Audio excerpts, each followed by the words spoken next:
Emily had always been a skeptic. Ghost stories, urban legends, and myths were just that, stories. So when she chanced upon the old mansion at a bargain, she didn't think twice before buying it. Nestled on the outskirts of the small town of Ravenswood, the mansion, with its grand Gothic architecture, towering spires, and vast grounds, seemed like a dream come true. Ravenswood itself was charming, if a little peculiar. As Emily strolled through the town square to get supplies for her new home, she felt dozens of eyes on her, each carrying whispers of warnings. Mrs. Peterson, the elderly owner of the local grocery store, was the first to voice her concerns.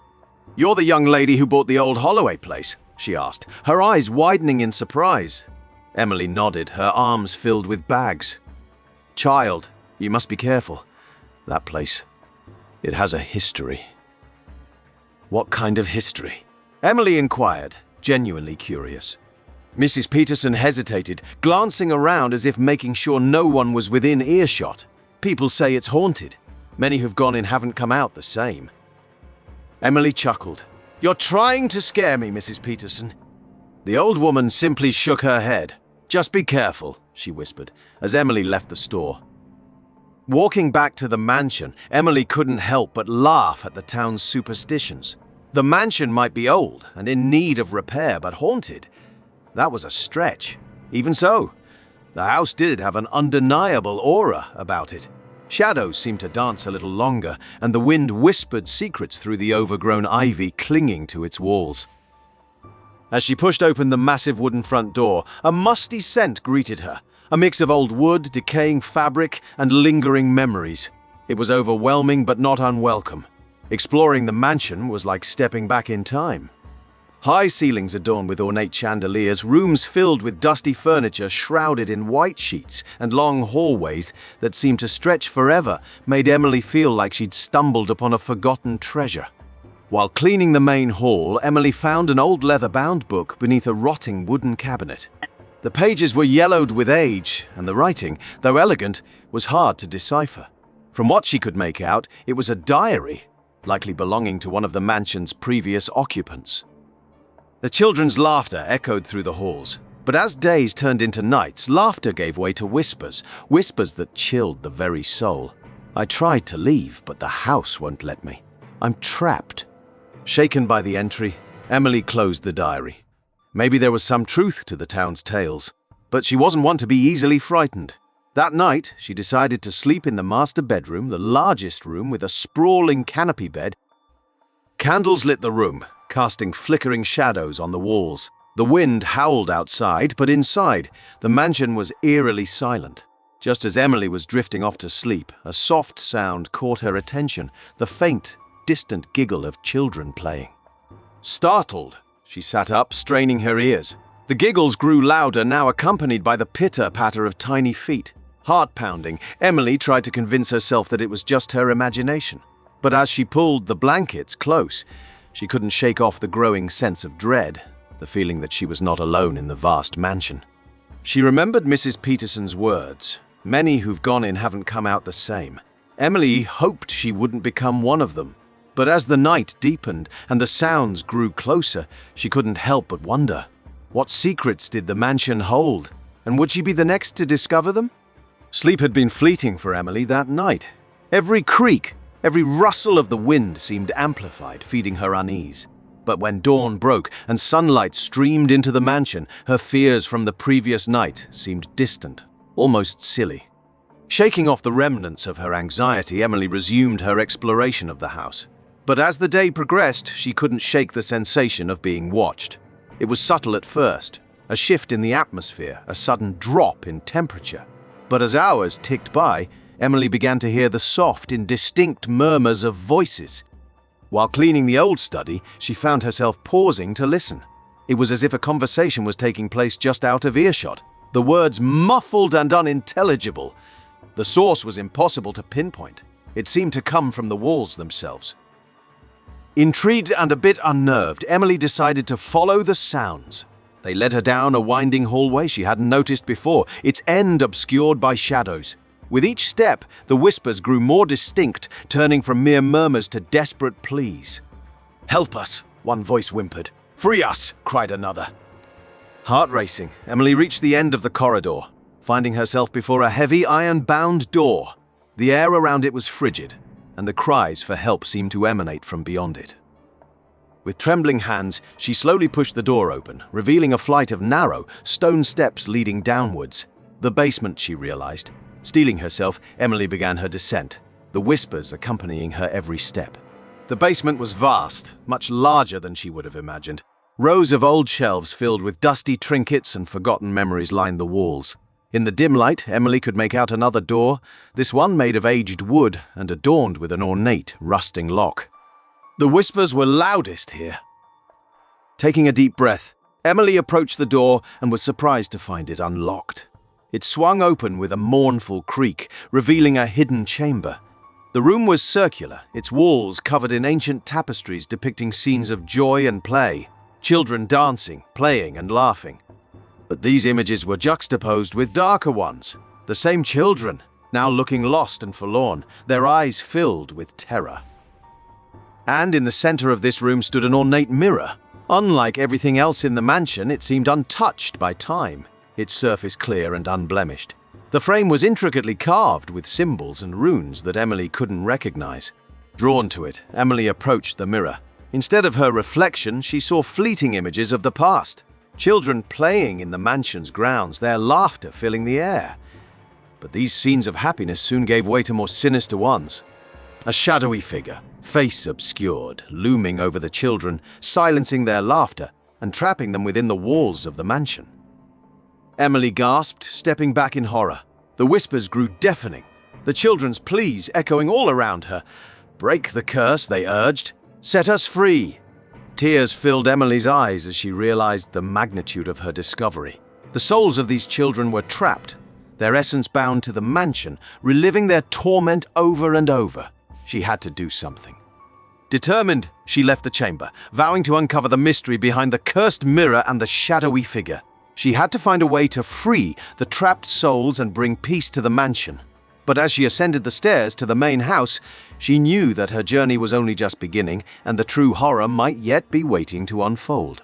Determined to uncover the truth, Emily scoured the mansion for any clues about its history.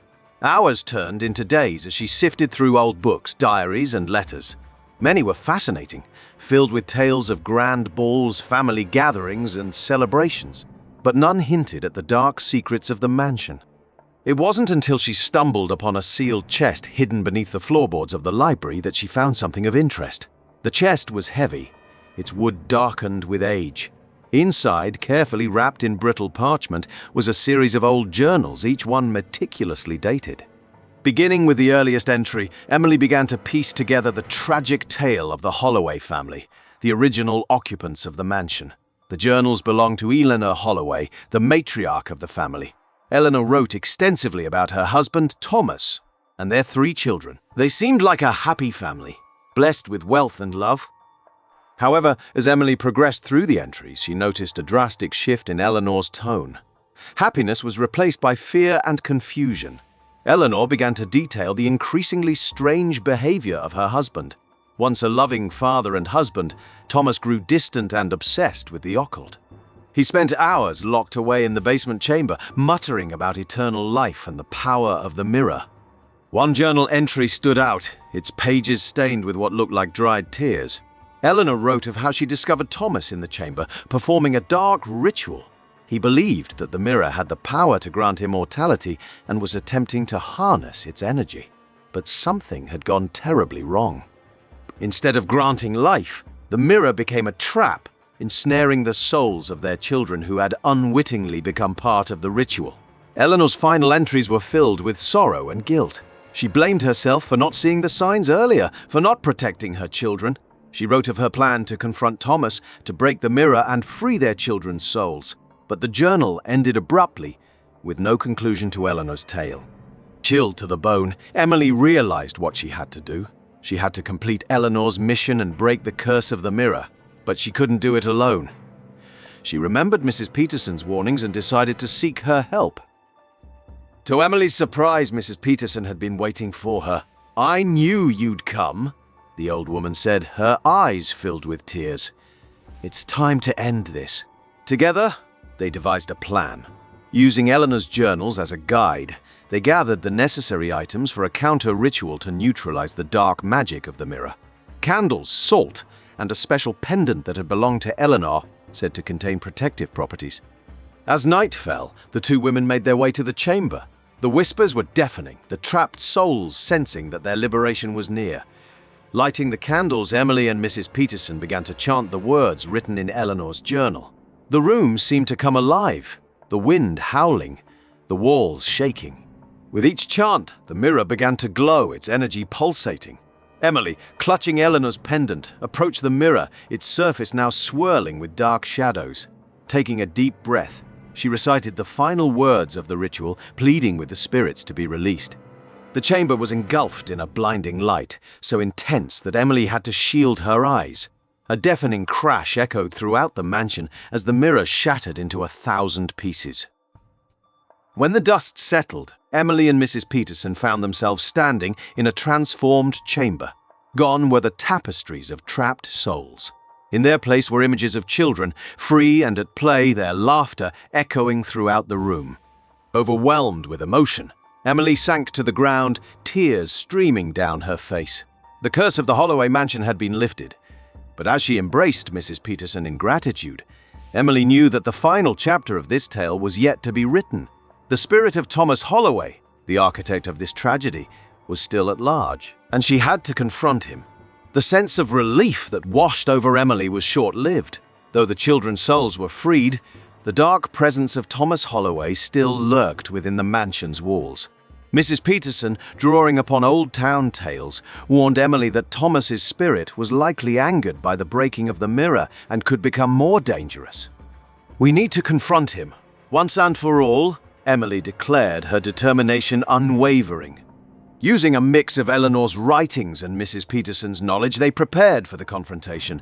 They created a protective circle in the main hall using salt and herbs.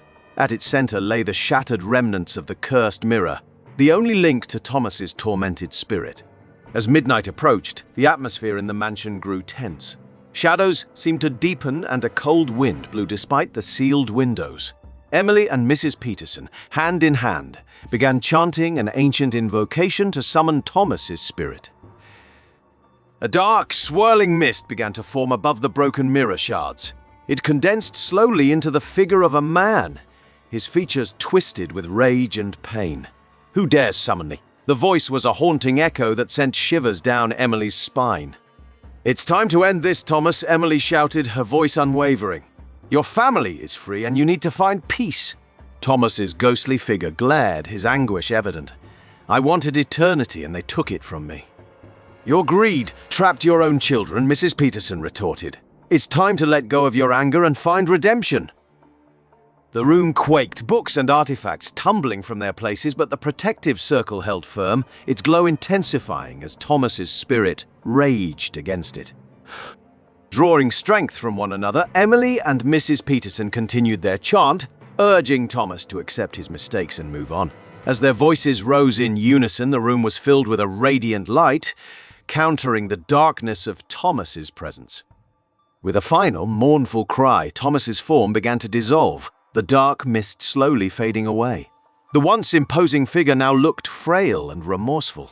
"I'm sorry," he whispered, his voice a mere wisp, before vanishing completely. Silence enveloped the mansion. The weight of centuries of sorrow and pain finally lifted. The house, once a place of horror, now felt calm and serene. Emily, her mission accomplished, decided to transform the mansion into a place of learning and joy. With Mrs. Peterson's help, they established a community library and center, ensuring the legacy of the Holloway Mansion was one of hope and rebirth. Years passed, and the tales of haunted horrors became stories of community gatherings, laughter, and happiness. The Holloway Mansion, once a place of darkness, had found its light once more. If you found this journey into the belly of the beast fascinating, give us a like and don't forget to subscribe for more shocking truths about the world around and inside us.